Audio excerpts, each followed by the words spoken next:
My name is Gemma, and I am 32 years old. All my life I tried to be the perfect daughter, the reliable one, the one who never caused trouble or asked for anything. That is, until that Sunday dinner when my parents casually laughed and announced my sister would just stay at my place for a while. I stood up, hands trembling, and said, "Funny, I have not lived there for 6 weeks." The room fell silent. My mom's voice cracked as she asked, "Wait then. Where exactly have you been staying?" Before I tell you how my family fell apart that night, let me know where you are watching from in the comments, and subscribe to hear what happened when my family finally realized they never really knew me at all. Growing up, I was always the responsible one. From the time I could tie my own shoes, my parents expected me to handle things on my own.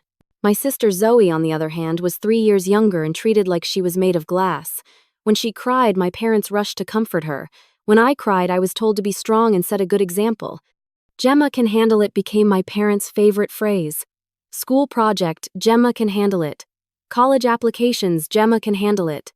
Finding an apartment and establishing a career with no financial help, Gemma can handle it. And I did handle it. I worked through college while maintaining a 3.9 GPA. I secured an entry-level position at a prestigious marketing firm in Chicago, and slowly worked my way up over 7 years. I found a small but nice one-bedroom apartment in Lincoln Park that I could just barely afford if I was careful with my budget.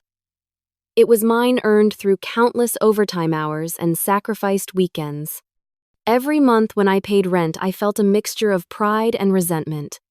Pride because I had done this completely on my own. Resentment because my sister had lived at home until she was 26 with my parents covering her bills while she found herself. They even helped with the down payment on her condo when she finally moved out last year. "Your sister is more sensitive than you," my mother would say whenever I pointed out the disparity. "You have always been so independent, Gemma." Independent wasn't a choice. It was an expectation placed on me since childhood. A role I had to fill because no one offered me another option.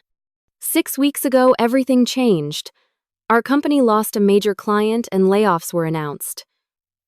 Despite my years of dedication and consistent performance reviews, I was among the first to go. Last in, first out, they said, even though that wasn't true in my case. The truth was that I didn't have the personal connections that others had cultivated while I was working late. I received 2 weeks of severance pay. It covered exactly one rent payment and some groceries. I immediately began applying for jobs, certain that with my experience I would find something quickly. I was wrong. The market was saturated with marketing professionals from various companies that had also downsized.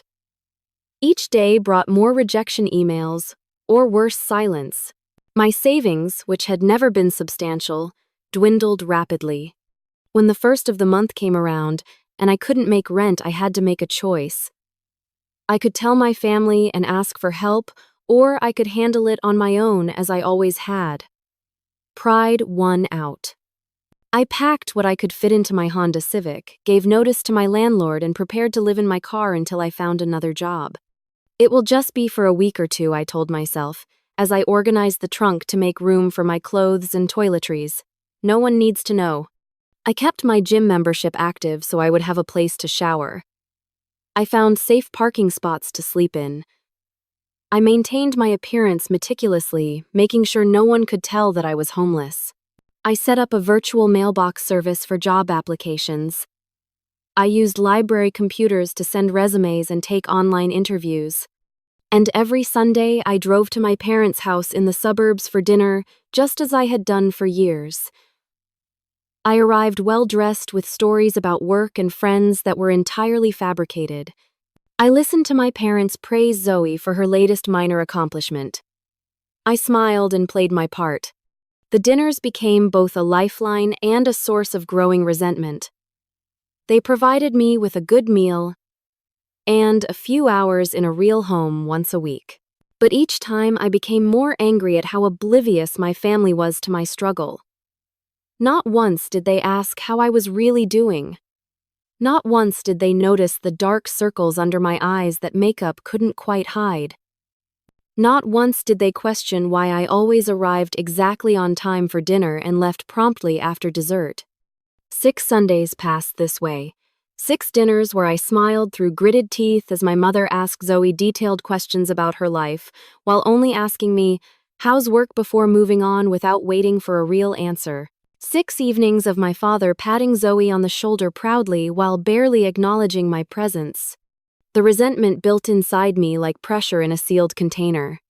Each dismissal, each moment of preferential treatment toward my sister, each casual assumption that I was fine because I was always fine added to it. I began to wonder if they would even notice if I stopped coming to dinner altogether. Would they call to check on me? Or would they just shrug and say, "That's Gemma, always independent"? The worst part was knowing that if I told them the truth, their response would likely be disappointment rather than support. My mother would sigh dramatically and say something about how she thought I was more responsible than this. My father would offer reluctant financial help accompanied by a lecture about proper planning. Zoe would look at me with pity, her expression saying, "I never thought you would fail." So I continued the charade, sleeping in parking lots and rest stops, washing my hair in gym sinks, applying for jobs from my laptop in coffee shops, and pretending everything was fine during those Sunday dinners. I was handling it just as I had always been expected to do. But inside, something was breaking. The Gemma, who had always risen to meet expectations, who had shaped her entire identity around being the capable one, was crumbling under the weight of reality. I wasn't handling it. I was barely surviving. And no one, not one person in my family had any idea. That Sunday began like any other day in my new reality. I woke up at 5:30 in the morning when the sun started to heat up my car beyond comfortable sleeping temperature. I had parked in the lot behind a 24-hour supermarket, a spot I'd found to be relatively safe and undisturbed by security. I folded my blanket neatly and tucked it under the passenger seat along with my pillow. I gathered my toiletry bag and a fresh outfit from the organized chaos of my back seat. At 6, when the gym opened, I was first in line. I showered, brushed my teeth, and applied makeup carefully, ensuring I looked put together despite having slept in a reclined driver's seat. By 9, I was sitting in a coffee shop with my laptop sending out another batch of job applications. Each cover letter was personalized, each resume tailored to the specific position. I had become efficient at this daily ritual, though the constant rejections made it feel increasingly futile. At 3, I began preparing for dinner at my parents'.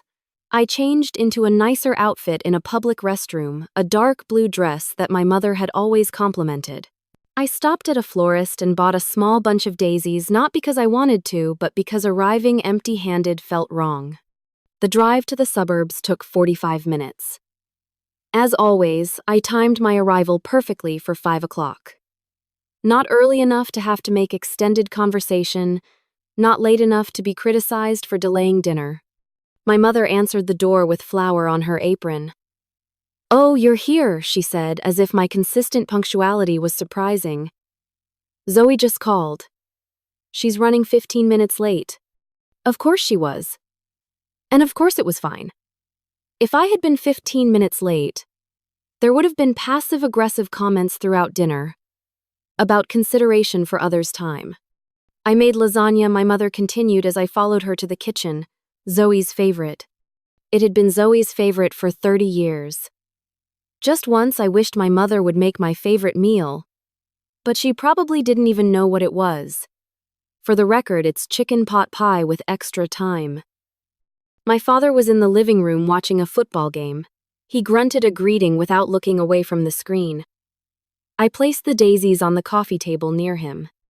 "Those for your mother?" he asked, finally glancing at me. "Yes," I replied, though they had been for both of them. "Nice," he said, attention already back on the game. I went to the kitchen to help my mother as I always did. She handed me plates to set the table, talking the entire time about Zoe's latest achievement, a small promotion at the clothing boutique where she worked. "Assistant manager now," my mother said proudly. "And they're giving her business cards. Real business cards with her name on them." I nodded and smiled, not mentioning that I had had business cards for years at my previous job. or that assistant manager at a boutique was hardly comparable to my former position as marketing strategist for national campaigns. But those comparisons weren't fair, I reminded myself. Zoe was doing her best. It wasn't her fault our parents had different standards for us. The doorbell rang at 5:20 and my mother rushed to answer it, abandoning the salad she'd been asking me to help with. I heard Zoe's voice animated and loud, followed by my father's enthusiastic greeting. By the time they entered the kitchen, the three of them were laughing about something. "Gemma," Zoe said, giving me a quick hug. "You look nice. That dress brings out your eyes." I thanked her, noting that she was wearing jeans and a casual top. I was perpetually overdressed for these dinners, another sign of trying too hard that no one seemed to notice. We sat down to eat, and the conversation immediately centered on Zoe. Her promotion. Her recent date with a new guy that hadn't gone well. Her thoughts about maybe taking a photography class. Her complaints about a difficult customer at the boutique. I ate quietly, offering appropriate responses when directly addressed, which wasn't often. The lasagna was good, but it sat heavily in my stomach, mixing with the anxiety that had become my constant companion. So my mother said during a rare lull in the conversation, "Zoe has some news."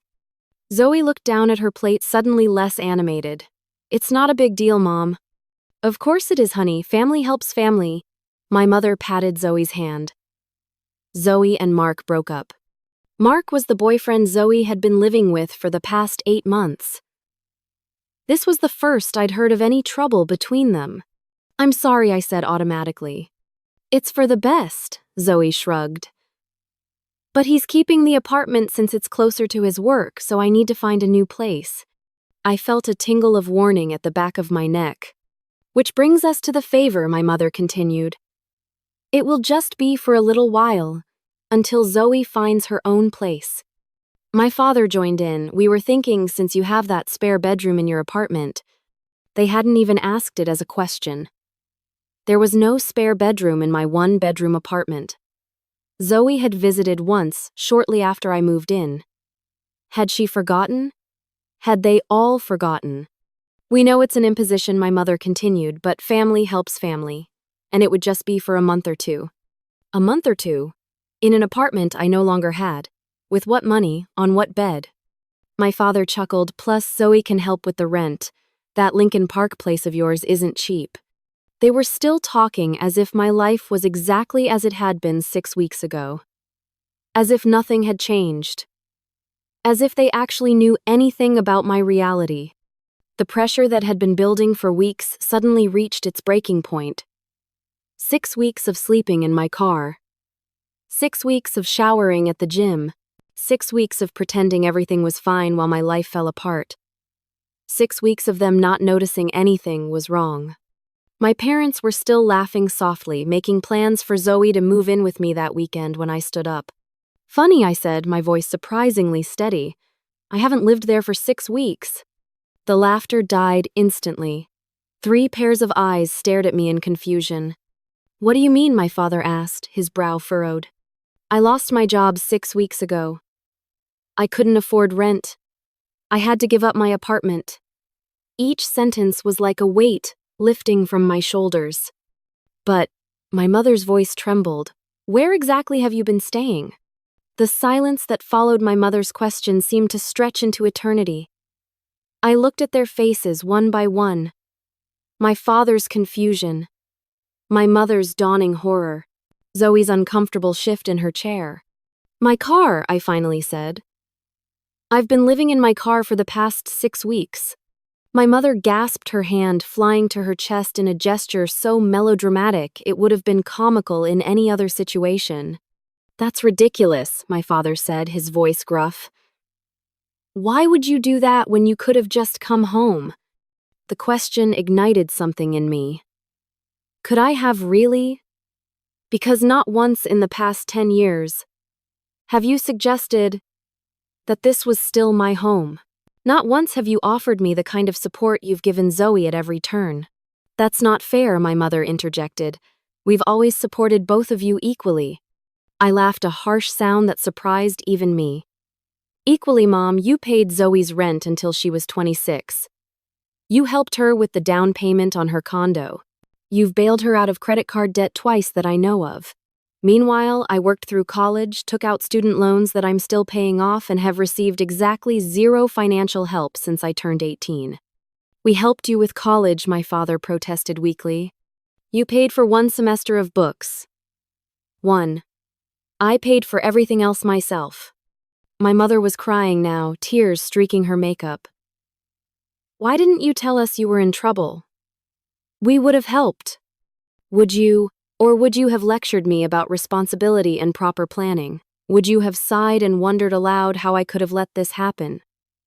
Would you have told all your friends about how your responsible daughter turned out? To be a disappointment after all. Zoe spoke up for the first time. Gemma, that's not fair. Mom and Dad love you. I turned to her. This isn't about love, Zoe. It's about expectations and double standards. It's about how I've been treated my entire life versus how you've been treated.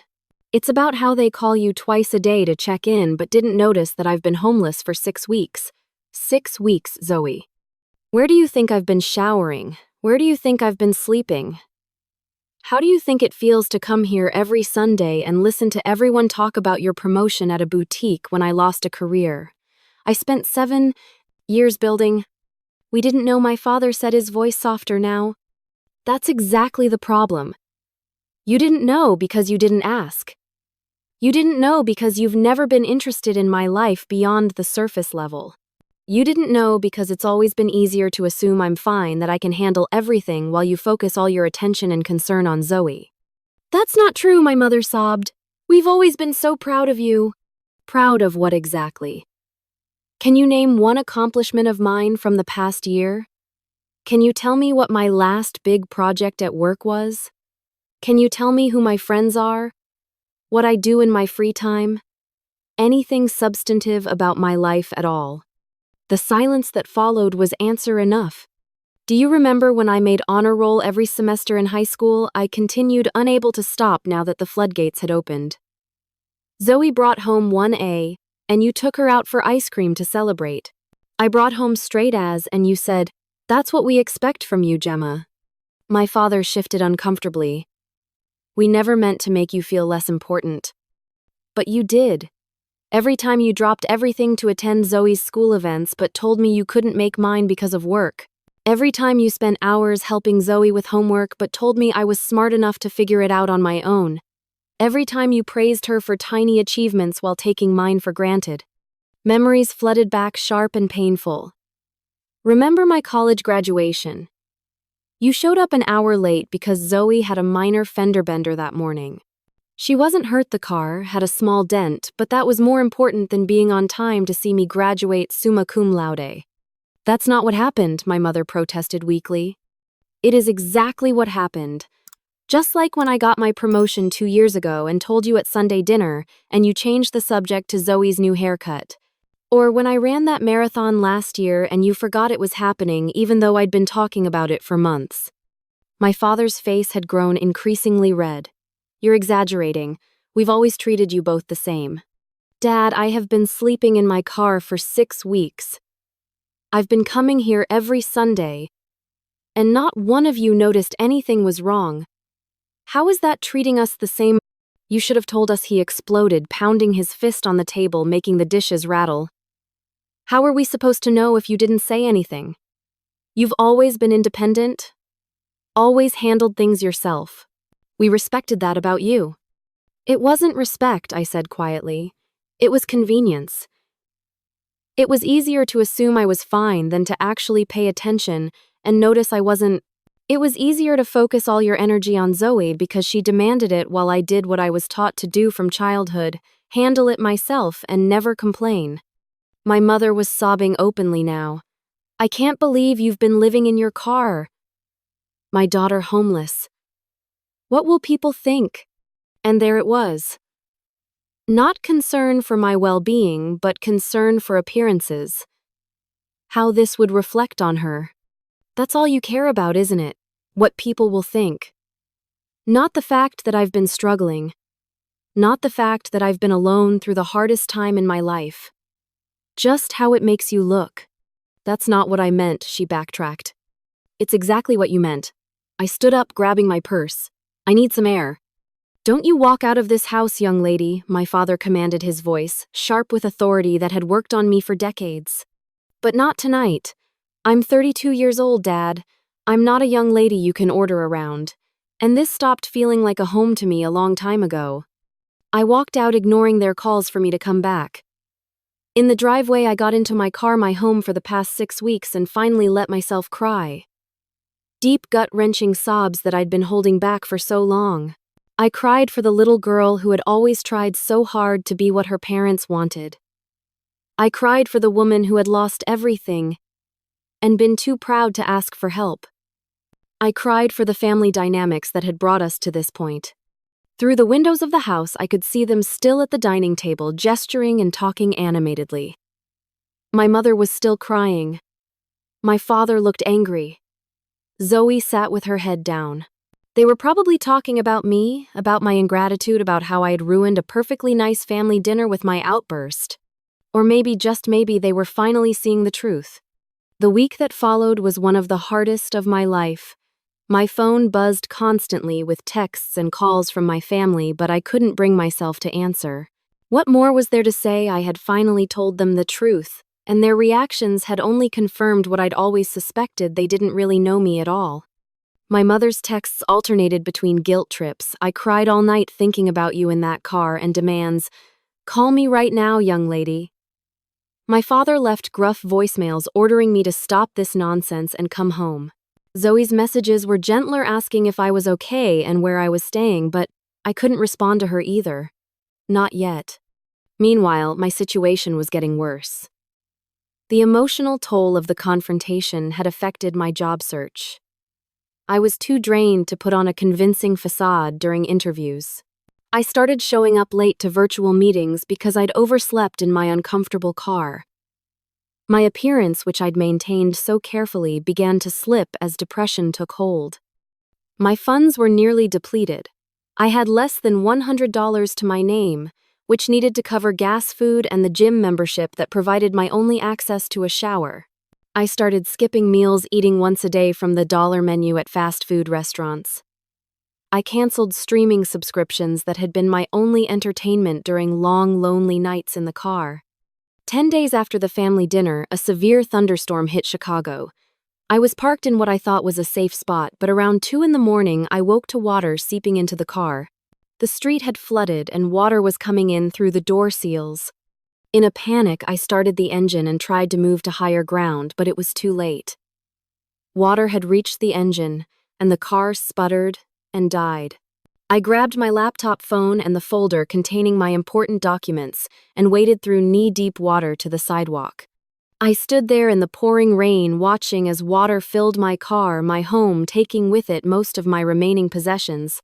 My clothes, my toiletries, the family photos I'd kept, all ruined. I had nowhere to go, no one to call who wouldn't say "I told you so." So I walked. In the rain, in the middle of the night, I walked until I found an all-night laundromat. I sat in a plastic chair, soaking wet, clutching my laptop bag to my chest until morning. When the rain stopped, I returned to my car. It was a total loss. Water had risen to the seats, soaking everything. The insurance would cover the car eventually, but the process would take weeks, and they wouldn't cover the personal items lost. Not that insurance mattered at this point. The car had been paid off years ago, but any money from the claim would take time I didn't have. I spent that day in a daze, moving between coffee shops and public libraries, trying to figure out what to do next. By evening, exhaustion overwhelmed me, and I found myself sitting on a bench in a small park, no plan, no shelter for the night. That's where Officer Bryant found me. She was doing her rounds, checking the park before closing time, when she spotted me still in damp clothes, staring blankly ahead. "Ma'am, the park closes at 9. You'll need to move along," she said, her tone professional but not unkind. I looked up at her, and something in my expression must have concerned her because her demeanor changed. "Are you all right? Do you need medical assistance?" I shook my head. "I'm fine. Just nowhere to go." She sat down beside me, maintaining a respectful distance. How long have you been homeless? The word hit me like a physical blow. Homeless. Despite living in my car for weeks, I had never fully applied that label to myself.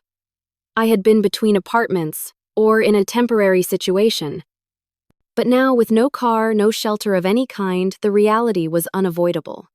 My car flooded last night, I said, my voice hollow. I've been living in it for about 7 weeks. Now I have nothing. Officer Bryant nodded, no judgment in her expression. There's a women's shelter about 20 minutes from here. They might have a bed available. Would you like me to call? And check? Pride, that destructive force that had kept me from asking for help for so long, reared up again. I almost said no. Almost told her I would figure it out on my own as I always had. But I was tired. So very tired of handling everything alone. Yes, I whispered. Please. She made the call, confirming they had space, then offered me a ride. The shelter was called New Beginnings, a name that felt both hopeful and devastating as we pulled up to the nondescript building. Inside, a woman named Lucia helped me check in, asking questions about my situation with a gentle directness that broke through my remaining defenses. When she asked if I had family I could contact, I broke down, completely sobbing as I tried to explain the complicated dynamics that had left me feeling unable to turn to them. Family isn't always what we need in crisis, Lucia said, handing me a tissue. Sometimes we need strangers who can see us clearly without the baggage of history. She showed me to a small bed in a room shared with 3 other women. It wasn't private, it wasn't luxurious, but it was clean and dry and safe. She gave me toiletries, a clean towel, and a set of donated clothes that actually fit. That night, lying on a narrow bed in a room with strangers, I hit rock bottom. Not because of where I was, but because I finally acknowledged how far I had fallen. I had gone from a successful marketing professional with an apartment in Lincoln Park to a homeless woman in a shelter, all because I had been too proud to ask for help, too conditioned to believe I had to handle everything alone. In the darkness, listening to the unfamiliar sounds of other women breathing, some crying softly, some talking in their sleep, I faced the truth, the identity I had built for myself. The capable, independent Gemma who could handle anything was a facade. Underneath was a wounded child still desperate for her parents' attention, and approval still hurt by years of being taken for granted. The next morning, I met with a social worker named Diane. She helped me apply for emergency assistance, gave me information about job placement programs, and connected me with resources I hadn't known existed. You're not the typical client we see here, she said carefully. You have education, work experience skills that are in demand. This is a temporary setback, not a life sentence. Her words were meant to be encouraging, but they made me think about the other women at the shelter. What made my homelessness temporary while theirs might be a life sentence? Was it just my privilege, my education, my past prosperity? The thought was humbling. Over the next few days, I met some of those women. Maria, who had fled domestic violence with nothing but her children and the clothes on their backs. Tanya, whose mental illness had gone untreated until she lost her job, her apartment, and her support system. Eleanor, an elderly woman whose fixed income hadn't kept pace with rising rents. Their stories put my own situation into perspective. Yes, I had been treated unfairly by my family. Yes, I had faced bad luck and hardship. But I also had advantages. Many of these women had never had education, work experience, good health, no dependents. For the first time in my life, I truly understood the concept of privilege, not as an abstract idea, but as a tangible reality. And with that understanding came a sense of responsibility, not to handle it as I always had, but to accept help now so that someday I could offer help to others. My first night in a real bed after weeks in the car was a mixture of relief and profound sadness. Relief at the basic comfort, at not having to stay alert for danger, at being able to stretch out fully. Sadness at how far things had fallen, at the realization that I had no idea when or if I would have a place of my own again. But as I drifted off to sleep, one thought provided a small measure of comfort. At least now I wasn't pretending anymore. For better or worse, the truth was out. And maybe, just maybe, that was the first step toward something better. 2 weeks into my stay at New Beginnings, I was sitting in the common area filling out job applications when Lucia approached me. "Gemma, you have a visitor," she said. I looked up startled. I hadn't told anyone where I was staying. My first thought was that it might be Officer Bryant checking in as she had done once before. But when I walked to the reception area, it was Zoe who stood there looking uncertain and out of place in her designer jeans and cashmere sweater. "How did you find me?" I asked, too surprised to manage a greeting. "I've been looking everywhere," she said. "I called hospitals, checked with the police. Finally, an officer named Bryant told me you might be here." She hesitated. "Can we talk? Maybe go for a coffee or something?" Part of me wanted to refuse to protect myself from more hurt. But there was something in her expression of vulnerability I rarely saw in my confident younger sister that made me nod. We walked to a small coffee shop, 2 blocks from the shelter. After ordering, we sat at a corner table, an awkward silence stretching between us. "Mom and Dad don't know I'm here," Zoe finally said. "They think I'm at work." "Why the secrecy?" She sighed. "Because I wanted to talk to you first, without their drama. They've been a mess since that dinner. Mom cries all the time. Dad is angry, but won't admit he's really scared. They keep trying to figure out where you might be staying, but they're looking in all the wrong places. Hotels, friends' houses, even extended stay motels. It never occurred to them that you might be in a shelter. It never occurred to me either until recently, I admitted. "Gemma, I am so sorry." Zoe's eyes filled with tears. "I had no idea things were so unbalanced between us. I never saw it." "Why would you? You were the beneficiary." "That's not fair. I didn't ask to be treated differently." "Didn't you, all those times you called them for money, for help, for emotional support? All those times you let them bail you out of situations I had to handle on my own?" Zoe looked down at her coffee. "I never thought about it that way. I just thought, that's what parents are for. To help when you need it. For you, maybe. Not for me. I see that now. And I feel terrible. Not just because of what happened to you, but because I've been part of the problem. I've taken their help for granted while you've been struggling alone." The sincerity in her voice caught me off guard. This wasn't the self-centered Zoe I was accustomed to. This was someone genuinely confronting an uncomfortable truth about herself and our family. "I've been looking for you every day," she continued, "driving around the city checking places you might be. I was so worried." "Why, you've never worried about me before." She winced. "I deserve that. But it's not entirely true. I've always admired you, Gemma. You seemed so put together, so capable. I never thought you needed anything from anyone. I certainly never thought you needed me." The irony wasn't lost on me. My competence, the very quality that had made my parents neglect me, had also created distance between my sister and me. "What happened with your car?" Zoe asked. "Your text said something about a flood?"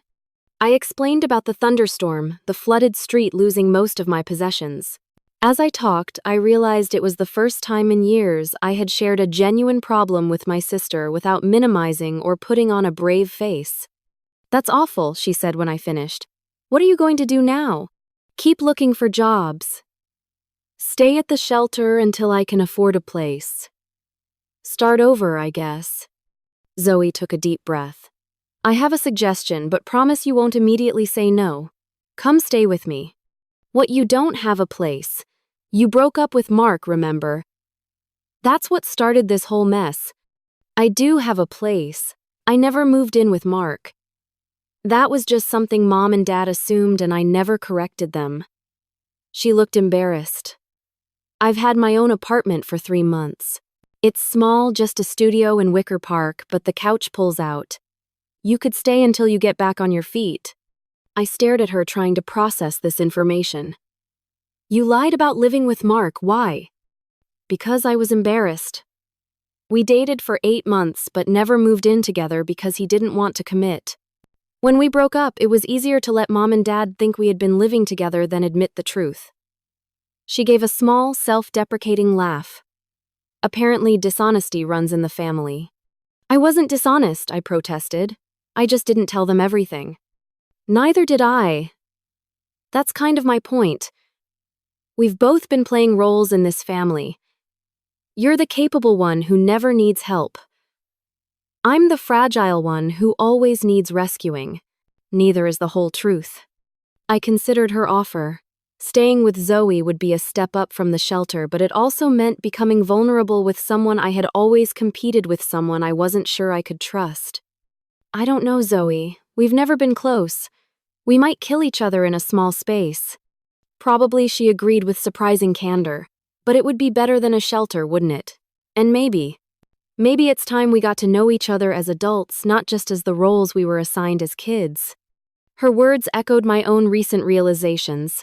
We had both been playing parts in our family dynamic for so long, neither of us really knew who the other was beneath those roles.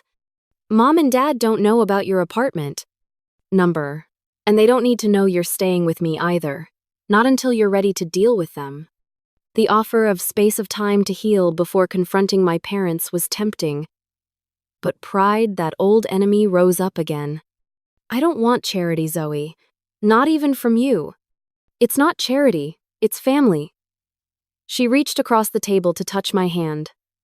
Real family, not the dysfunctional version we've been living with. Let me help you, not because you need it, but because I want to. Because that's what sisters should do for each other. I looked at her, really looked at her, perhaps for the first time in years. Behind the perfect makeup and trendy clothes was a woman trying to make amends, to build a bridge across years of inequity and distance. Okay, I said finally, but I'll contribute as soon as I can. And this is temporary. Of course, she agreed quickly. Totally temporary. That afternoon, I packed my few remaining possessions from the shelter, thanked Lucia and Diane for their help, and followed Zoe to her apartment. It was indeed small, a converted loft space with high ceilings and exposed brick, furnished with an eclectic mix of thrift store finds and a few expensive pieces. The promised pull-out couch looked reasonably comfortable. Make yourself at home, Zoe said, showing me where to put my things. Bathroom's through there. Kitchen's basically just that counter with the microwave and mini fridge, but it works. As I settled in, Zoe busied herself making tea, chattering nervously about her job at the boutique, her photography hobby, a documentary she'd watched recently. It was awkward, this new dynamic between us, but there was also something refreshing about it. Without our parents as an audience, without the established patterns of our relationship, we were finding our way to a new kind of sisterhood. That evening, over takeout Thai food, Zoe surprised me again. I have a friend who works at Digital Edge Marketing, she said casually. They're looking for someone with experience in campaign strategy. I mentioned you, and she said to send your resume directly to her. I nearly choked on my pad thigh. You did what? When? Last week when I was looking for you, I figured you'd need a job, and Sarah's always complaining about how hard it is to find people with real experience. She shrugged as if it was no big deal. I sent her your LinkedIn profile. Hope that's okay. It was more than okay. Digital Edge was a respected firm, smaller than my previous employer, but known for innovative campaigns and a positive work culture. It was exactly the kind of place I had been trying to get an interview with. Zoe, I thank you. That's incredibly thoughtful. She smiled, a genuine smile without the competitive edge I was used to seeing. That's what sisters do, right? Look out for each other. As we ate and talked, I began to see glimpses of a Zoe I hadn't known existed. She was funny and insightful, with a sharp eye for detail that served her well in both retail and photography. She spoke about her own struggles with our parents' expectations, how the role of the fragile one had become a cage she didn't know how to escape. They still treat me like I'm 16, she complained. Dad tried to talk me out of renewing my lease because he thinks living alone is too much responsibility for me. I'm 29, for God's sake. At least they care enough to worry, I countered. It's not worry, it's control. They don't think I can make good decisions, so they try to make them for me. It's suffocating. I saw then that the preferential treatment I had resented came with its own price. Zoe had been infantilized, her independence stunted by our parents' constant intervention. While I had been forced to be too independent too soon, she had never been allowed to develop independence at all. We were both victims of our parents' unbalanced approach, just in different ways. The realization didn't erase years of hurt, but it did help me see my sister with new empathy.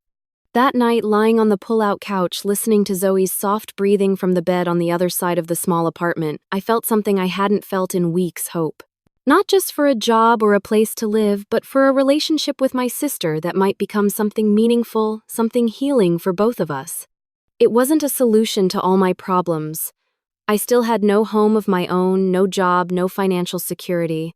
I still had to face my parents eventually. But for the first time, I didn't feel completely alone in the struggle. And that, small as it was, felt like a turning point. The interview with Digital Edge went better than I could have hoped. Sarah, Zoe's friend, turned out to be the creative director, a position with significant influence in hiring decisions. She was impressed by my portfolio and experience, and 2 days after the interview, I received a job offer. The salary was slightly less than my previous position, but the company offered better benefits, including mental health coverage that would help me address the anxiety and depression that had intensified during my homelessness. Living with Zoe was challenging at times. Her sleep schedule was erratic, her housekeeping questionable, and her tendency to borrow my clothes without asking hadn't changed since childhood. But there were good moments too. Late-night conversations about our shared childhood seen through different perspectives. Movie marathons on weekends. Cooking lessons where I taught her basic skills our mother had never bothered to share with her. We established a routine. I took the early shower, made coffee, and was usually out the door by 7:30. Zoe rarely woke before 9, working later shifts at the boutique. Evenings were our time together, debriefing our days over whatever simple meal I had prepared or takeout Zoe had brought home. With my first paycheck, I insisted on contributing to rent and utilities. With the second, I opened a new savings account, determined never to be financially vulnerable again. By the third month, I had enough set aside to start looking for my own place, though I was in no rush. Despite our occasional friction, Zoe and I had found a comfortable rhythm in our shared space. Throughout this time, our parents continued to call and text. I responded minimally, letting them know I was safe, but giving no details about where I was staying or working. Zoe maintained the charade that she knew nothing about my whereabouts, a deception that weighed on her more than I had expected. "I hate lying to them," she confessed one evening. "Mom called today crying, saying she's afraid you're living on the streets. It feels wrong not to tell her you're okay, that you're here." "I am okay now," I acknowledged. "But I wasn't for a long time, and they never noticed. I'm not ready to pretend everything is fine just to make them feel better." But as weeks turned into months, I began to see the toll our estrangement was taking, not just on our parents, but on Zoe as well. She was caught in the middle, keeping my secrets while witnessing our parents' genuine distress. At Zoe's suggestion, I started seeing a therapist using my new insurance. Dr. Reynolds specialized in family dynamics and helped me process not just the recent trauma of homelessness, but the deeper wounds of childhood. She didn't push me to reconcile with my parents, but she did encourage me to consider what kind of relationship I wanted with them moving forward. "Complete estrangement is an option," she said during one session, "but it comes with its own cost. The question is whether that cost is worth the protection it provides." I thought about her words for days afterward. What did I want from my parents? Not the unquestioning support they had given Zoe, certainly. That time had passed. But perhaps something more honest. A relationship based on who we really were, not the roles we had been playing for decades. 2 months after moving in with Zoe, nearly 5 months after that fateful dinner, I decided it was time to face my parents. Zoe offered to be there, but I felt this was something I needed to do myself with the new strength I had found. I suggested meeting at a restaurant-neutral territory where no one could storm off to another room or fall back on familiar patterns tied to the family home. I chose a small Italian place downtown, public enough to discourage dramatic scenes but quiet enough for serious conversation. They arrived together looking older than I remembered. My mother had lost weight, dark circles under her eyes despite careful makeup. My father's posture was less commanding, his shoulders slightly stooped. They spotted me at the corner table and rushed over my mother, reaching to embrace me before stopping herself, uncertain of my response. "Gemma," she said, her voice breaking, "you look well." "I am well," I replied, gesturing for them to sit. "Thank you for coming." "Of course we came," my father said gruffly. "We've been worried sick. Where have you been staying? Zoe swears she doesn't know, but we thought—" "I'm not here to be interrogated," I interrupted. "I'm here to talk about our relationship and what happens next." My mother wiped away a tear. "We've been so worried. All these months not knowing if you were safe. I understand that you've been worried, but I need you to understand why I needed space, why I still do." "We understand," my father said quickly. "You were going through a hard time and we were insensitive. We should have noticed something was wrong." It was exactly the kind of pat response I had expected, glossing over the deeper issues. "This isn't just about the past few months. It's about a lifetime of imbalance in our family. It's about how you've treated Zoe and me differently since we were children." "That's not true," my mother protested automatically. "It is true, and pretending otherwise won't help us move forward." I took a deep breath, centering myself as Dr. Reynolds had taught me. "I've prepared some things I need to say. I'd appreciate it if you would just listen without interrupting." They exchanged glances but nodded. "For as long as I can remember, there have been two sets of expectations in our family. Zoe was fragile and needed protection. I was strong and could handle anything. These weren't roles we chose. They were assigned to us and they shaped our entire lives." I went on to detail specific instances, patterns of behavior that had reinforced these roles year after year. The financial support given to Zoe but withheld from me. The emotional attention lavished on her while I was left to process feelings alone. The celebration of her minor achievements while my major ones were taken for granted. The result was that Zoe never learned real independence, while I never learned to ask for help. Both of us were harmed by this imbalance, just in different ways. My father started to speak, but my mother touched his arm, silencing him. "When I lost my job and apartment, I was too ashamed to tell you because I knew based on a lifetime of experience that your response would be disappointment, not support. I felt I had failed at the one thing you expected of me, handling everything on my own." I described the weeks living in my car, the constant fear, the deepening depression, the humiliation of finally accepting help from strangers because I couldn't ask for it from family. "I'm not telling you this to make you feel guilty, though I know you do. I'm telling you because if we're going to have any relationship moving forward, it needs to be based on truth, not the comfortable fictions we've all been living with." By the time I finished, my mother was crying openly and my father's eyes were suspiciously bright. A long silence followed, broken only by the ambient sounds of the restaurant around us. Finally, my father spoke, his voice rougher than usual. "I had no idea. None." He shook his head slowly. "I always thought we were doing right by both of you. Giving Zoe the support she seemed to need, respecting your independence because that seemed to be what you wanted." "I didn't want independence," I said quietly. "I needed it because I wasn't given another option." "Oh, Gemma." My mother reached across the table, stopping short of touching my hand. "I've been thinking about what you said at dinner that night, going over and over it in my mind, about the honor roll and your graduation and all those other moments. You're right. We did take you for granted. We did expect more from you than from Zoe. I don't know why we fell into that pattern, but we did, and I'm so sorry."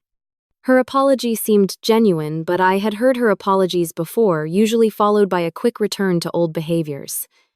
"I appreciate that, Mom. But what I need to know is whether anything will actually change, because I can't go back to the way things were." "What do you want from us?" my father asked, direct as always. "Honesty. Recognition of who I really am, not who you've decided I am. Respect for my boundaries. And most importantly, a willingness to examine your own behavior instead of getting defensive when I point out problems." My father nodded slowly. "Those seem like reasonable requests." "They're not requests, Dad. They're requirements for me to have a relationship with you going forward. My directness startled him, but after a moment he nodded again. Fair enough. My mother dabbed at her eyes. Where are you living now? Are you safe? Do you have a job? The questions were predictable, her way of trying to establish that I was okay so she could feel better. But for the first time I sensed genuine concern beneath the self-interest. I'm in a safe place. I have a good job. That's all I'm comfortable sharing right now. But when will we see you again? She pressed. When can we talk more? I don't know yet. This conversation was a first step, not a resolution. I need time to process, and I need to see evidence that you're both willing to change how you relate to me. My father, who had been unusually quiet, suddenly spoke with unexpected vulnerability. I thought I was being a good father by treating you like an adult, by not hovering or interfering. I see now that I was just avoiding the harder parts of parenting. His voice cracked. I failed you, Gemma. Not just these past months, but for years. And I don't know if you can forgive that, but I hope someday you'll give me the chance to be the father you deserved. His admission, so unlike his usual stoic demeanor, caught me off guard. Tears stung my eyes, but I held them back. I'd like that, Dad. But it will take time. My mother reached for my hand again, and this time I let her take it. Whatever you need, however long it takes. We'll wait. We'll do better. Just please don't disappear again. I made no promises, but I did agree to text them once a week to confirm I was okay. It wasn't the tearful reconciliation they might have hoped for, but it was honest. And for the first time in my relationship with my parents, honesty felt more important than harmony. As I walked away from the restaurant that evening, I felt different. Not healed, not whole, but perhaps on the way to becoming something new. Something authentic. I had faced my parents without either submitting to their narrative or attacking in anger. I had spoken my truth and set my boundaries. I had acted not from the script of the perfect daughter, but from the core of who I really was.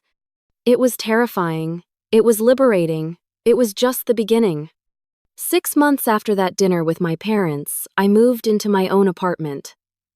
It was smaller than my previous place in a less prestigious neighborhood, but it was mine, paid for with my own hard-earned money from my new job. The day I signed the lease, I felt a sense of accomplishment deeper than any promotion or award I had ever received. Zoe helped me move in, carrying boxes and arranging furniture with surprising enthusiasm. Our months as roommates had transformed our relationship from distant competitors to genuine friends. We still disagreed, still irritated each other at times, but there was a foundation of trust and understanding that had never existed before. I'm going to miss having you around, she admitted as we collapsed onto my new couch after a day of moving. Who's going to force me to clean the bathroom now? I laughed. You're an adult. Figure it out. See, that's exactly what I'll miss. Your tough love. But we both knew our relationship wouldn't end with my move. We had established a tradition of weekly sister nights alternating between our apartments, watching bad reality television, and talking about everything from work, drama, to childhood memories re-examined through adult perspectives. My relationship with my parents was evolving more slowly. The weekly texts had expanded to occasional phone calls, carefully neutral at first, gradually becoming more meaningful. My mother was trying in her way to see me as I was, rather than as she had always defined me. My father was making efforts to engage with my life, asking questions about my work and actually listening to the answers. 2 months ago, I had invited them to my new apartment for dinner, the first time I had seen them in person since our restaurant meeting. It was awkward, with long silences and moments of tension, but also glimpses of something new. My father complimented my cooking without comparing it to Zoe's. My mother asked about my job without immediately changing the subject to family gossip. Small steps, but significant ones. The biggest change, however, was within myself. Therapy had helped me recognize patterns I had internalized from childhood: the compulsive self-reliance, the inability to ask for help, the constant need to prove my competence. I was learning to be vulnerable, to reach out when I needed support, to set boundaries without guilt. My experience with homelessness had stripped away the identity I had constructed around career success and financial stability. In losing everything, I had been forced to confront who I was beneath those external markers of worth. The journey back from that rock bottom had taught me resilience, but also the value of community. I began volunteering at New Beginnings once a month, bringing donations and helping women create resumes or prepare for interviews.